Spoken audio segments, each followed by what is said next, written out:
Assalamualaikum warahmatullahi wabarakatuh. Selamat pagi anak-anak. Pada pagi hari ini kita memulai pelajaran tema 2, menyayangi tumbuhan dan hewan, subtema 1, manfaat tumbuhan bagi kehidupan manusia, pembelajaran yang ke-6. Materi pertama yaitu bahasa Indonesia, menceritakan isi dongeng berdasarkan gambar seri. Kalau hari kemarin kita membahas dongeng dengan bentuk bacaan, tapi pagi hari ini kita membahas atau menceritakan dongeng dengan bentuk gambar. Nah, selain dalam bentuk paragraf atau bacaan tadiah, dongeng juga dapat disajikan dalam bentuk gambar seri. Maksudnya gambar seri itu gambar yang berurutan. Nah, gambar seri atau gambar yang berurutan itu adalah rangkai gambar yang memiliki isi cerita atau dongeng. Ketika gambar itu atau kita paham bahwasanya urutan gambar itu, nanti kita akan bisa memahami rangkaian-rangkaian dalam isi cerita atau dongeng itu. Dengan mengamati gambar seri, kamu juga dapat menemukan pesan dongeng. Langkah-langkah menemukan pesan dalam rangkaian gambar seri. Yang pertama yaitu mengamati gambar dengan cermat. Ketika kita mengamati gambar dengan cermat, maka kita akan mudah menemukan pesan dalam dongeng itu. Yang kedua yakni memperhatikan susunan atau urutan gambar. Perhatikan gambar seri itu. Ketika kita sudah bisa menyusun atau bisa mengurutkan, maka akan mudah menemukan pesan dalam rangkaian gambar. Yang ketiga, memahami setiap peristiwa pada gambar. Ada urutan-urutannya, mulai kejadian-kejadiannya. Ketika kita bisa memahami peristiwa, akan mudah menemukan pesan dongeng. Dan yang keempat, menemukan pesan dalam rangkaian gambar yang membentuk cerita. Untuk tugas bahasa Indonesia anak-anakku, bacalah Petani yang Baik Hati, kitab tematik halaman 44 dan halaman 40 sampai halaman 46. Materi yang kedua yaitu PPKN, berbuat baik kepada orang lain. Ada banyak perbuatan baik yang dapat kita lakukan untuk orang lain atau lingkungan di sekitar kita. Baik itu di keluarga, di sekolah, di masyarakat, kita bisa berbuat baik kepada mereka semua. Misalnya ini ya, berterima kasih saat mendapat hadiah atau mendapat pertolongan. Ketika kita mendapat musibah, setelah itu ditolong oleh teman kita wajib berterima kasih kepadanya. Itu adalah salah satu perbuatan yang baik.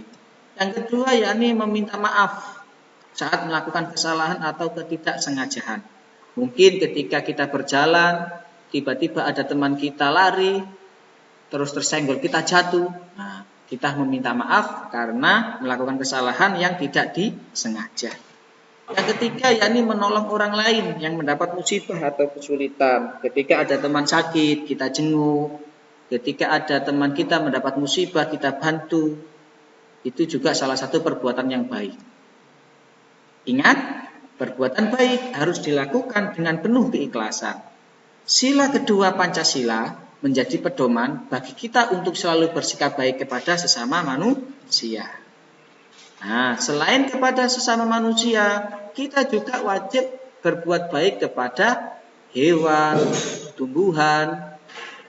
Nah, tumbuhan juga memberi banyak manfaat bagi kita, misalnya sebagai bahan pangan.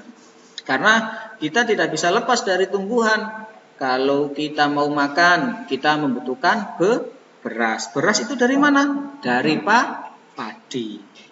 Nah, salah satu juga berbuat baik kepada hewan adalah memberi makan, memberi minum, merawatnya.